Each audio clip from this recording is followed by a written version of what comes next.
요즘은 서부 경남 지역에 있는 진주나 하동 쪽으로 가는데 그렇게 많은 시간이 걸리지 않는 것 같습니다.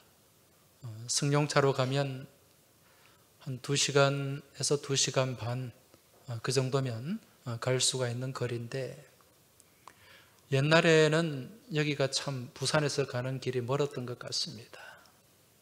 특히 50년대, 60년대는 그렇게 버스도 많지 않던 시대였기 때문에 주로 기차를 이용을 했는데, 대개 이쪽 하동 방면 또 이 삼천포 쪽으로 가려면은 부전역에서 기차를 타고 삼낭진까지 가서 거기에 가면 경전선 철도가 있지 않습니까? 경상도와 전라도를 연결하는 그 철도를 타고 가게 되는데, 옛날에는 교통수단이 별로 없으니까 이 열차가 굉장히 복잡했다고 합니다.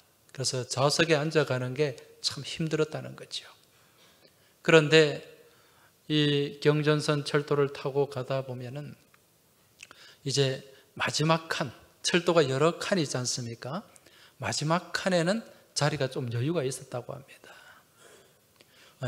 그래서 사람들이 이 마지막 칸에 가서 이제 자리를 찾곤 했는데, 이 마지막 칸에 자리가 많았던 이유는요, 이 마지막 칸 열차가 이 삼낭진에서 진주로 하동으로 가는데 진주역에 도착하게 되면 이 마지막 칸 열차는 분리가 된다고 합니다.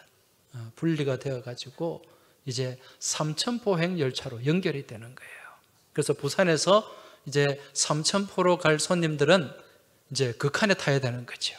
그래서 연결이 되어서 삼천포까지 진주에서 이게 열차가 연결되는 거죠.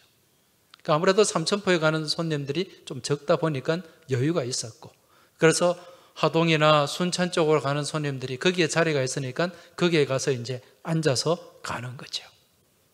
그런데 옛날 열차가 그렇게 속도가 빠르지 않지 않습니까?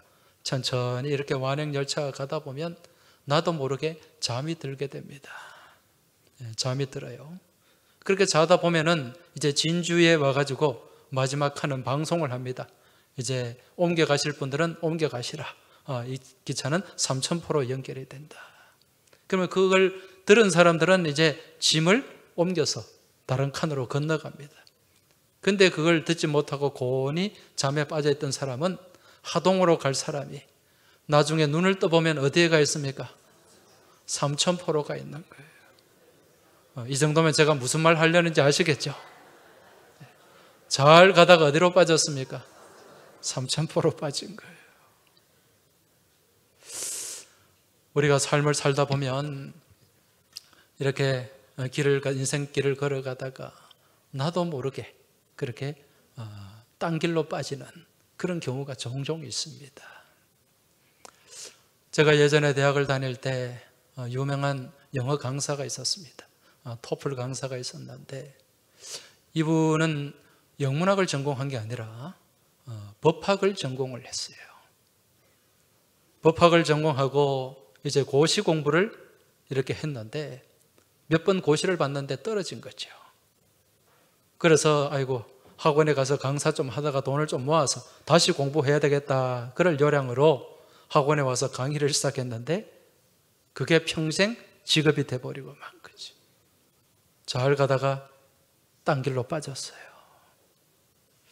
어느 원로 영화 배우도 그런 얘기를 하더라고요.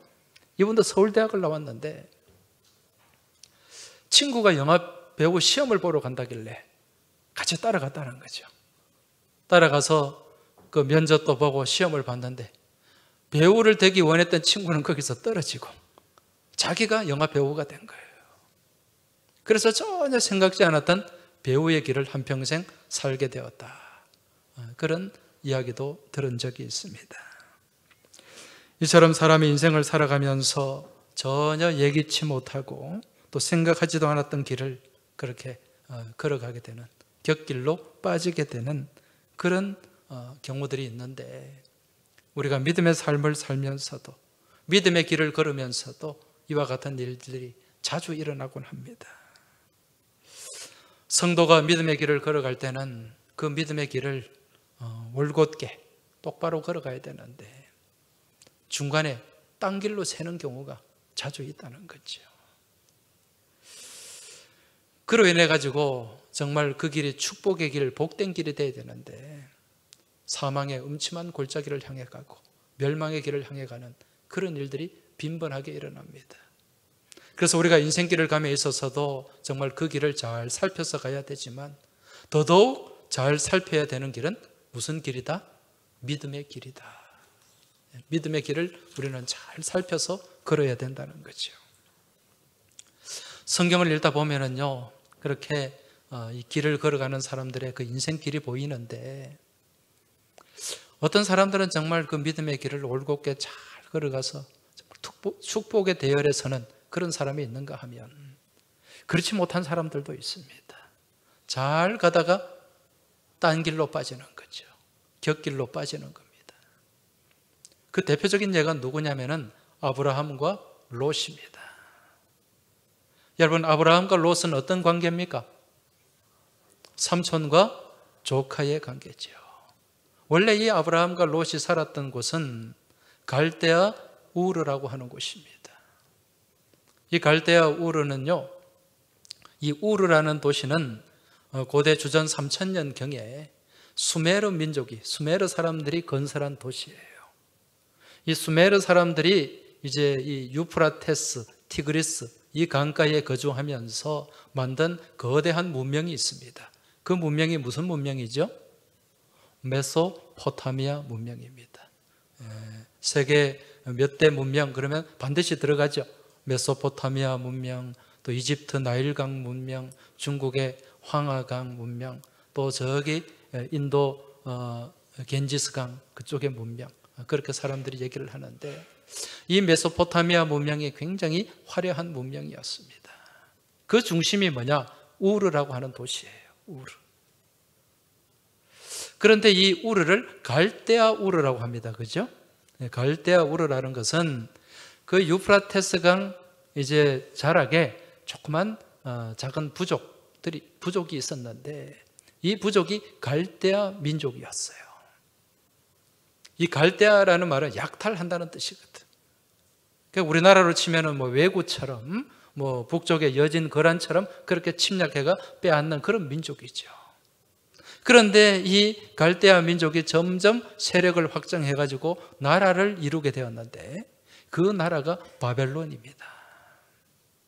나중에는 이 갈대아 민족이 이 메소포타미아 수메르 민족을 다 쫓아내고 그 지역을 다 차지하게 된 거죠. 그리고 그 우르라고 하는 도시도 차지하게 되고 그래서 그 우르를 갈대아인의 우르 그렇게 부르게 된 거죠. 그래서 우리는 성경에 갈대아 우르 이렇게 나오는 것입니다. 그게 아주 화려한 문명의 중심이에요. 여기에 누가 살았다고요? 아브라함의 가족들이 산 거죠. 그런데 어느 날 부름을 받습니다. 그래서 이 갈대아 우르 여기는요 완전히 우상의 도시였어요. 그 바벨론의 마르둑이라고 하는 그 우상을 섬기는 우상 숭배의 중심이었습니다. 여기서 이제 빠져나와서 하나님의 부름을 받고 이 아브라함의 가족들이 나오게 됩니다. 그리고 하나님이 지시한 땅으로 가게 돼요. 그렇게 가다가 이제 어디에 들르게 됩니까? 하란이라고 하는 곳에, 하란도 큰 도시예요. 여기는 유프라테스 강 북쪽에 있는 도시입니다. 여기에 머물게 됩니다. 이 아브라함의 여정에 있어서 잠시 시험에 들었던 것 같아요. 왜 그런가? 여러분, 이 갈대아 우르는 아브라함이 그동안 쌓아놓은, 아버지 때부터 대대로 쌓아놓은 그런 나름대로의 사람들과의 관계망이 있고 또 자기들이 거주할 수 있는 집이 있고 여러 가지 잘 조성된 그런 여건들이 있습니다. 이걸 다 포기하고 지금 길을 나섰단 말입니다. 이 사막의 길, 광야의 길이 얼마나 험한 길입니까? 그렇게 길을 나서 보니까 정말 막막하죠. 그래서 중간에 들른 곳이 하란이라는 곳입니다. 아마 여기서 시험에 들었을 거예요. 아이고, 더 이상 못 가겠다. 여기서 머물러야 되겠다. 그래서 성경에 보면 아브라함과 그 가족이 거기에 거류했다. 거류했다는 말은 무슨 말입니까? 거기에 머물러 살았다는 이야기입니다. 그렇게 살고 있는 동안에 다시 하나님이 또 아브라함을 불러내세요. 내가 지시한 땅으로 가라. 그래서 아브라함은 그 하나님의 명령을 듣고 다시 또 하나님이 지시하는 땅, 가나안 땅을 향해 나아가게 됩니다. 그때 이제 아브라함과 이 조카 롯의 이 가족들이 같이 나와서 가나안 땅에 이제 거기에 머물게 되는데, 그곳에 머물면서 또 하나님이 복을 주셔가지고 점점 가족들도 많아지고 짐승도 많아지고 더 이상 아브라함과 롯이 같이 할 수가 없었어요. 그래서 롯과 아브라함의 가정이 나뉘어지게 됩니다. 먼저 나뉘어지는데 아브라함이 롯에게 네가 갈 방향을 선택해라, 그렇게 얘기했을 때 그때 롯이 어떤 선택을 합니까? 어디를 선택했습니까? 그렇죠. 창세기 13장 10절에서 11절을 보면 이런 말씀이 나옵니다. 이에 롯이 눈을 들어 요단 지역을 바라본즉 소알까지 온 땅에 물이 넉넉하니 여호와께서 소돔과 고모라를 멸하시기 전이었으므로 여호와의 동산 같고 애굽 땅과 같았더라. 그러므로 롯이 요단 온 지역을 택하고 동으로 옮기니 그들이 서로 떠난지라. 지금 롯이 선택한 곳은 소돔과 고모라 지역이었어요. 그런데 성경에 보니까 이 지역이 어떤 땅이라고요? 무엇이 넉넉해요? 물이 넉넉해요. 이 중동에서는 물이 있어야 됩니다. 물이 넉넉하고요. 그래서 여호와의 동산 같다. 축복받은 땅이다. 애굽 땅과 같았더라. 여러분, 애굽 땅이 어떻습니까? 거기는 큰 나일강이 있잖아요. 얼마나 그 땅이 기름진 땅인지 모릅니다. 그런 좋은 땅이었다는 거죠. 여기를 롯이 선택을 합니다. 그런데 아브라함의 길은 어땠습니까? 아브라함의 선택은 어땠어요? 롯이, 조카가 먼저 그곳을 선택하고 난 이후에 아브라함은 창세기 13장 14절 15절에 이렇게 나옵니다. 롯이 아브라함을 떠난 후에 여호와께서 아브라함에게 이르시되 너는 눈을 들어 너 있는 곳에서 북쪽과 남쪽 그리고 동쪽과 서쪽을 바라보라. 보이는 땅을 내가 너와 내 자손에게 주리니 영원히 이르리라.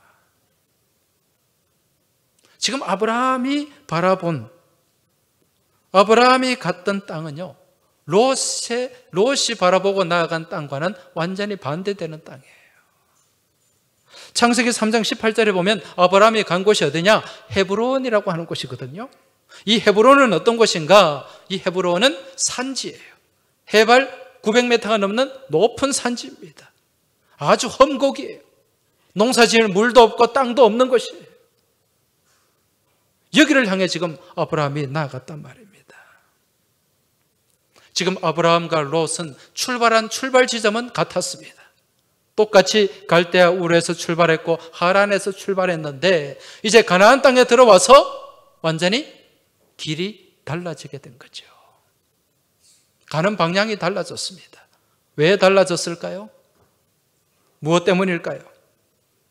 그것은 바로 두 사람이 바라본 시선의 차이 때문에 그렇습니다. 무슨 얘기인가?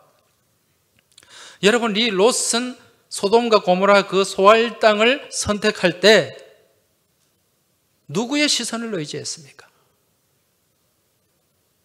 창세기 13장 10절에 보면 이에 롯이 눈을 들어 요단 지역을 바라본즉, 누가 바라본 거예요? 자기가 바라본 거죠. 롯이. 시선의 주체는 롯 자신입니다. 그런데 아브라함은 어떻습니까? 아브라함은 누구의 시선을 바라봤어요?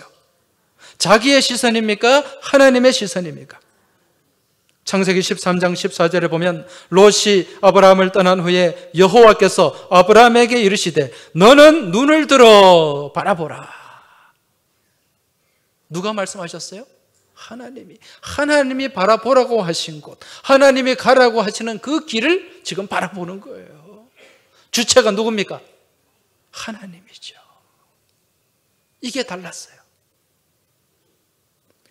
지금 아브라함과 롯은 말씀드린 것처럼 그 출발은 같았지만 완전히 그 결말은 달라지게 되는데, 여기서 그 결과가 달라지게 된 원인은 롯은 자기가 바라보는 곳, 자기가 가고 싶은 곳을 향해 나아갔고, 아브라함은 어떻습니까?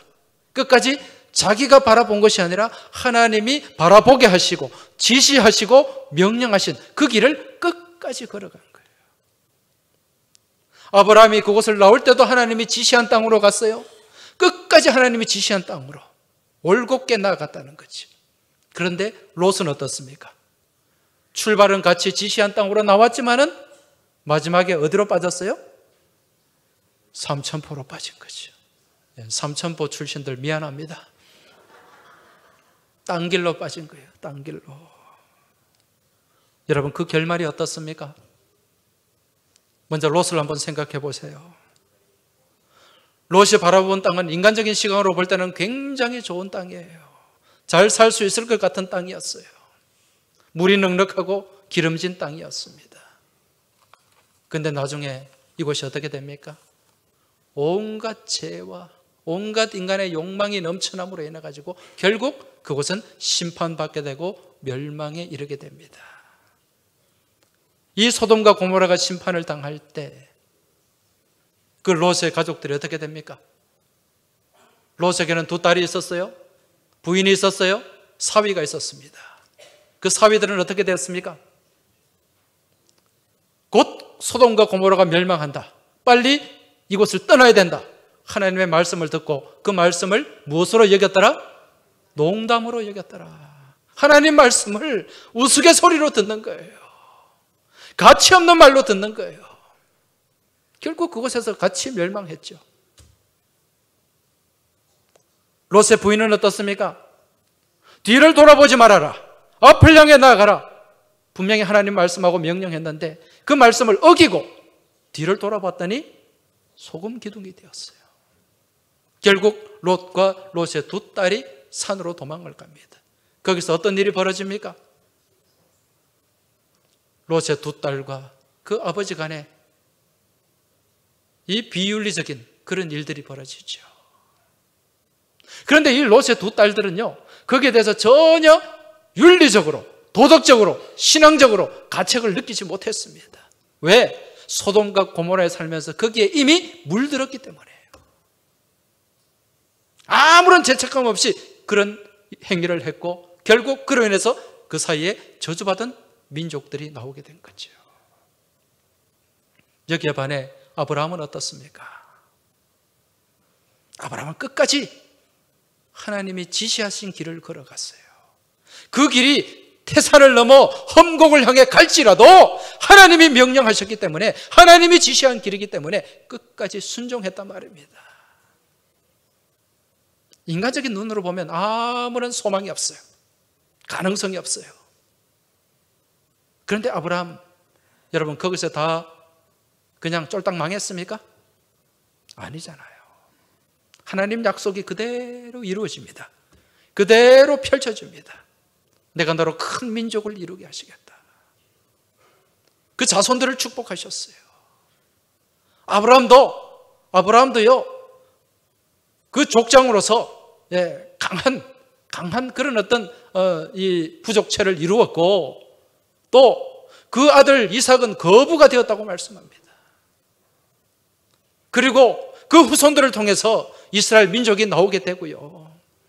그 후손을 통해서 다윗 왕이 나오게 되고요. 그 후손을 통해서 메시아 예수 그리스도가 이 땅에 오시게 된 줄 믿으시기 바랍니다. 엄청난 축복, 이 아브라함을 통해서 펼쳐지게 된 거지. 그래서 이 아브라함을 무슨 조상이라고 얘기합니까? 믿음의 조상이다. 여러분, 이것이 바로 믿음 안에서 걸어가는 정직한 길과 또 인간적인 욕망과 생각에 휩쓸려 걸어가는 딴 길의 차이라고 할 수가 있습니다. 우리가 신앙의 삶을 살다 보면은요, 하나님이 말씀하신 이 약속, 하나님이 말씀하신 이 믿음의 길이 너무 비현실적이고 비상식적인 것처럼 보여질 때가 많이 있습니다. 오히려 내가 생각하고 내가 바라보는 길이 더 현실적이고 더 지혜로운 길처럼 보일 때가 있다는 거죠. 여러분, 이 시대에 비추어서 이 하나님 말씀대로 우리가 살려고 하면 얼마나 번거롭고 얼마나 힘들고 얼마나 거추장스럽습니까? 그리고 너무 시대에 뒤떨어진 것 같아요. 이대로만 나가면 곧 망할 것 같습니다. 그렇지 않습니까? 그런데 시루에 편승하고 세상의 어떤 그런 가치를 따라서 그렇게 좀 요리 갔다가 저리 갔다가 그렇게 정말 처세술에 능한 삶을 살면 잘 될 것 같잖아요. 그게 지혜로운 것 같지 않습니까? 여러분, 그런데 이건 눈속임이에요. 정직한 길에서 벗어나서, 믿음의 길에서 벗어나서 사람들의 눈을 속이고 내 양심을 속이고 하나님을 속이면 더 잘 될 것 같고 더 괜찮아질 것 같지만, 여러분, 그게 결국 무슨 길이냐? 멸망의 길입니다. 롯을 보십시오. 우리가 사람을 속여서 잘 될 것 같죠? 금방 드러납니다. 금방 드러나요. 설사 사람들은 끝까지 속일 수 있다고 하더라도 누구는 속일 수가 없습니까? 하나님은 속일 수가 없는 거죠. 따라서 우리는 당장 힘들고 고달파도요, 믿음의 정직한 길을 걸어가야 됩니다. 말씀의 길을 걸어가야 된다는 것입니다. 왜 그렇습니까? 그 길 가운데 약속이 있어요. 그 길 가운데 은혜가 있어요. 그 길 가운데 생명이 있습니다. 그 길 가운데 축복이 있기 때문에 그래요. 힘들고 고단해도 우리가 걸어가야 할 길이 있다는 것입니다. 오늘 말씀에도 바로 그 길에 대한 말씀이에요. 오늘 말씀에 보면 본문 2절에 여호와께서 이와 같이 말씀하시되 여러 나라의 길을 배우지 말라, 이렇게 말씀합니다. 지금 하나님께서 이스라엘 민족과 예레미야에게 여러 나라의 길을 배우지 말라.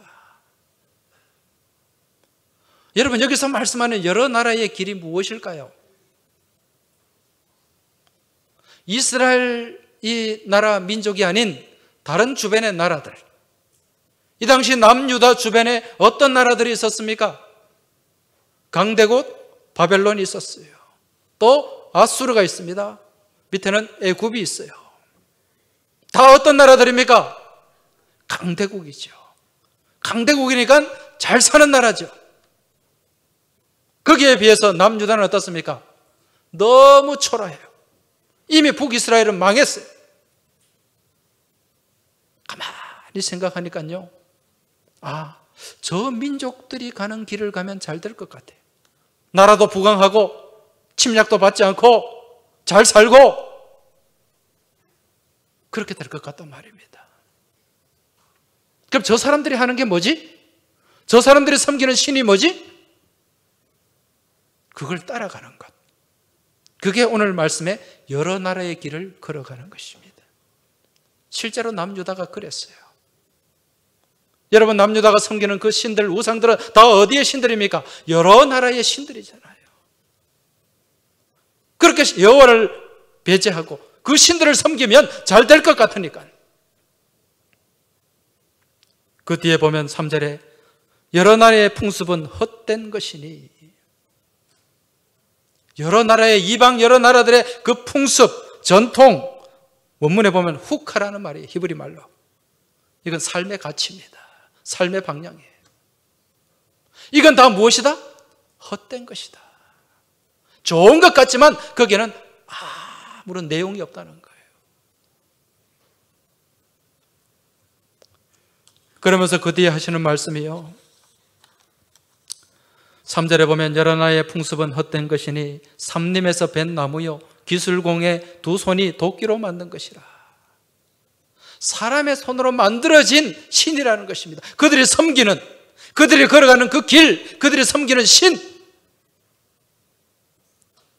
5절 보십시오. 그것이 둥근 기둥 같아서 말도 못하며 걸어다니지도 못하므로 사람이 메어야 하느니라. 그것이 그들에게 화를 주거나 복을 주지 못하나니 너희는 두려워하지 말라 하셨느니라. 이 기둥 같아서 말도 못해요. 걸어다니지도 못해요. 사람이 짊어지고 다니는 거예요. 그게 무슨 신이냐는 것입니다. 그게 무슨 복을 줄 수 있으며 그게 무슨 사람에게 화를 줄 수 있느냐. 아무런 능력이 없다. 여러분 그렇지 않습니까? 사람의 손으로 조각해놓고 세워놓은 그런 상들이 무슨 능력이 있겠어요 거기에. 헛된 것이다. 허탄한 것이다.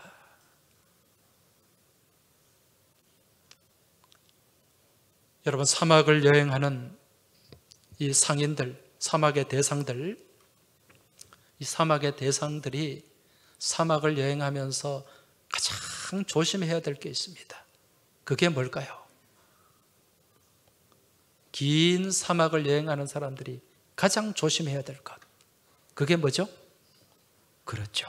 신기루입니다. 여러분 이 신기루가 뭡니까? 실제 하는 거예요? 허상이에요? 허상이죠. 이 신기루 현상이 나타나는 게요. 이게 뭐냐면은 사막은 40도 이상 되는 뜨거운 열이 있지 않습니까? 그게 모래사장에 그 열이 그대로 전달되면 중간에 전화가 오면 내가 끊어져요. 이게. 이 모래사장에 이 태양의 직사광선이 그대로 전달되면 엄청난 열이 생깁니다. 그런데 위에 대기는 이 바닥의 모래사장의 열과 차이가 나요. 차이가 나기 때문에 이제 거기 그 열 때문에 착시 현상이 나타나게 됩니다. 착시 현상이. 뭐가 있는 것처럼 보이는 거죠. 여러분 우리도 신기루를 볼 때가 있어요. 무슨 얘기냐면 이 아스팔트에 이 뭡니까? 뜨거운 여름에 아스팔트 위를 이렇게 보면 멀리 저기 바라보면은 뭐가 있는 것처럼 보이죠? 잘 모르시는 것 같네요. 제가 자란 시골에는요, 어릴 때 비포장도로였습니다. 그 먼지 펄펄 날리는 비포장도로였는데 제가 초등학교 다닐 때 그 도로가 포장이 됐어요. 아스팔트로. 그래서 이제 늘 비포장도로를 다니다가 아스팔트 길을 걸어가는데 여름에 그 아스팔트를 걸어가는데 저기 멀리 보니까요, 그 아스팔트 위에 물이 쫙 깔려 있는 거예요. 물이. 야, 신기하다. 촌놈이. 예. 그래서 그 물 있는 데까지 걸어갔더니 물이 있어요, 없어요? 없어요. 그 물은 어디 있습니까? 저쪽에 또 물이 쫙 깔려 있는 거예요. 도저히 이해할 수 없는 현상이 벌어지더라고요. 이게 신기루예요. 사막도 마찬가지입니다. 사막도 그 바닥이 모래사장이 뜨겁기 때문에 착시 현상이 드러나는데 그 사막이 쫙 펼쳐지잖아요. 펼쳐지는데 저 멀리 보면 아주 큰 호수가 있는 것처럼, 물이 있는 것처럼 그렇게 느껴진다니까요. 여러분 사막을 여행하면서 가장 필요한 게 뭡니까? 물이죠. 그 오랫동안 여행하면서 고단하다 물이 떨어져가는 사람들이 이제 그 물을 구하려고 저기 보니까 엄청난 호수가 있거든. 그래서 거기를 향해 갔더니 그게 물이 있어요, 없어요? 호수는 어디 있습니까? 또 저만큼 있는 거예요. 또 거기를 향해 달려가는 거예요. 이걸 조심해야 된다는 거죠. 그렇게 따라가다 보면 결국 거기서 어떻게 된다? 죽을 수밖에 없는 거지. 물이 없어도요, 내가 가던 길을 가야 됩니다. 그래야 살 수가 있는 거죠. 우리가 믿음의 삶을 살면서 인생을 살아가면서 신기루를 볼 때가 얼마나 많은지 몰라요. 신기루는 실제라 그랬어요? 허상이라 그랬어요? 허상입니다. 헛된 거예요, 헛된 거. 우리가 믿음의 길을 걸어가면서 정말 가치 있는 것을 바라보며 걸어가야 되는데 금방 있다가 사라질 것들, 나를 망하게 할 것들, 그러한 것을 향해 딴 길로 새는 거죠. 그것을 바라보면서 그걸 잡으려고 결국 그게 내 것도 아닌데. 여러분 이 세상에 좋아하는 물질들, 권력들, 그거 다 내 것입니까? 여러분 건물 10년이에요. 물질도요, 아무리 많이 가져도 마지막에 하나님 앞에 갈 때는 주머니 하나 없는 수의를 입고 가야 됩니다. 여러분 다 허상들이라는 거지. 실제 하는 것, 진짜 중요한 것, 가치 있는 것, 그걸 향해 바라보며 나가야 되는데 우리가 믿음의 삶을 살아간다고 하면서 자꾸 딴 길로, 곁길로 세버리는 거예요. 무엇을 쫓아서? 신기루와 같은 것들을 쫓아서. 이게 오늘 말씀에 나오는 여러 나라의 길을 따라가는 것입니다. 딴 길로 가는 거예요. 실제로 성경에 보면은요, 그런 사람들이 있지 않습니까? 그 대표적인 사람이 누굽니까? 디모데후서 4장에 나오는 데마와 같은 사람이에요. 거기에 보면 사도 바울이 데마는 이 세상을 사랑하여 나를 버리고 데살로니가로 갔고, 이런 말씀이 나옵니다. 데마는 바울의 동역자예요. 신실한 일꾼이었습니다. 잘 가다가 어디로 새버렸어요? 삼천포로 새버린 거죠. 데살로니가로 갔고, 데살로니가는 어떤 도시인가? 알렉산더 대왕의 이복 루이 동생의 이름이 데살로니가예요. 거기는 온천 도시, 요즘으로 치면 휴양 도시. 그쪽으로 가버린 거예요. 딴 길로 샌 거죠. 여러분, 우리가 믿음의 삶을 살면서 길을 잘 걸어가야 됩니다. 끝까지 무슨 길을 걸어가야 돼요? 하나님이 명령하시고 하나님이 지시하신 믿음의 길, 말씀의 길, 십자가의 길, 진리의 길을 걸어가야 됩니다. 그 길이 예수의 길인 줄 믿으시기 바랍니다. 그 예수의 길 가운데 내가 곧 길이요 진리요 생명이니, 이 길이 살리는 길입니다. 교회도 마찬가지입니다. 교회도 길을 잘 가야 됩니다. 교회가 가야 할 길이 있어요. 교회가 가야 할 길을 가지 않고 교회가 딴 길로, 곁길로 새버리면 더 이상 교회는 교회로서 존립 가치를 잃어버리고 맙니다. 교회가 말씀의 길을 걸어가고 십자가의 길을 걸어가야 되는데, 교회가 무슨 이익 집단이 되고요, 권력 집단이 되고 파벌 집단이 되어버리면 더 이상 거기는 교회가 아니라는 것입니다. 중세가 왜 암흑시대였습니까? 중세를 암흑시대라고 하는데 왜 암흑시대가 되어버리고 말았습니까? 교회가 그 시대에, 그 사회에 빛이 되고 등대가 되어야 되는데 교회가 무엇을 잃어버렸습니까? 빛을 잃어버린 거예요. 교회가 예수님의 길을 가지 않고 딴 길을 간 것입니다. 권력의 길을 가고 물욕의 길을 가고 세속적인 가치를 따르는 길을 감으로 인해서 교회가 빛을 잃었고, 결국은 그 시대가 암흑시대가 되고 그 나라가 암흑의 나라가 되고 만 것입니다. 여러분, 오늘 무슨 주일이죠? 종교개혁 주일입니다. 금년에 종교개혁 502주년을 맞이하는 해입니다.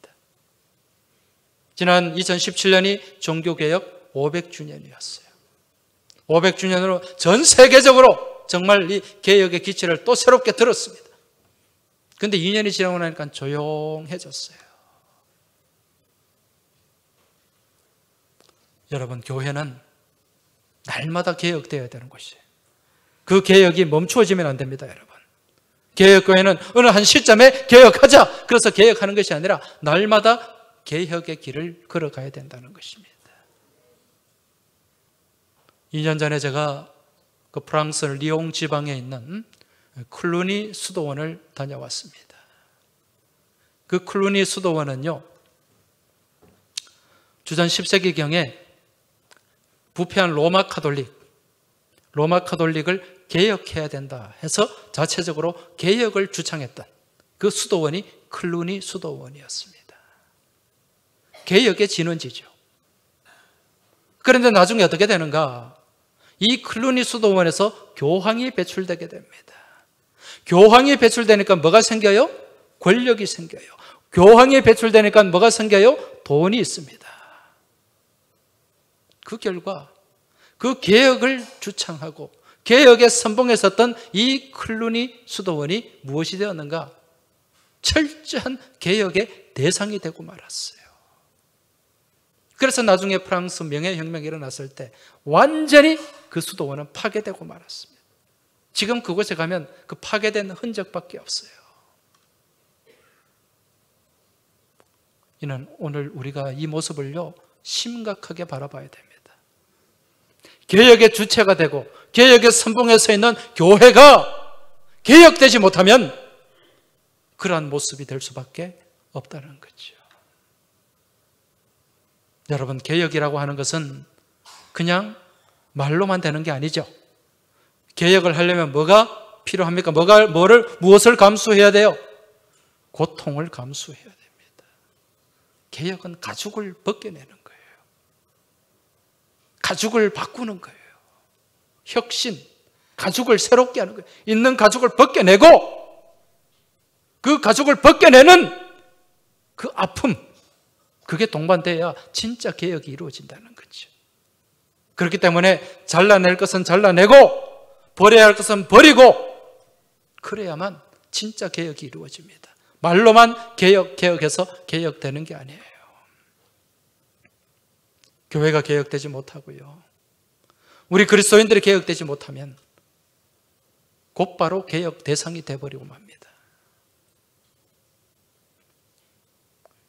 올곧은 믿음의 길을 가야 되는데 딴 길로 가서는 안 된다는 거죠.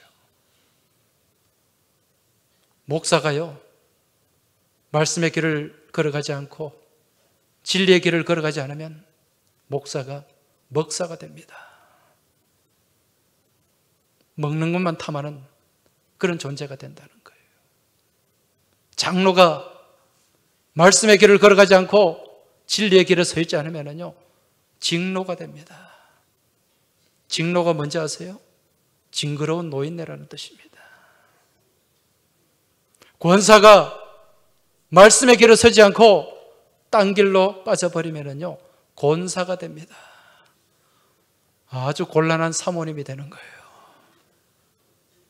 집사가 말씀에 바로 서지 못하고 믿음의 길을 걸어가지 않고 딴 길로 새버리면 잡사가 됩니다. 여러분,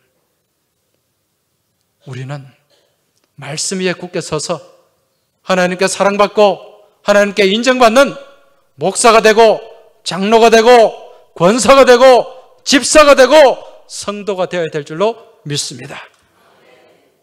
우리 항서교회가 날마다 말씀 안에서 새로워지고 말씀 안에서 개혁되는 교회가 될 때 이 지역을 밝히는 빛이 되고 소금이 될 줄로 믿습니다.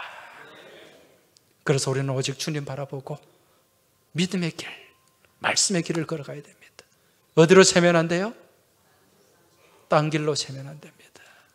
우리 옆에 계신 분들에게 좀 말씀해 주시기 바랍니다. 딴 길로 가지 맙시다. 오직 주님의 길을 걸어갑시다. 할렐루야. 기도드리겠습니다.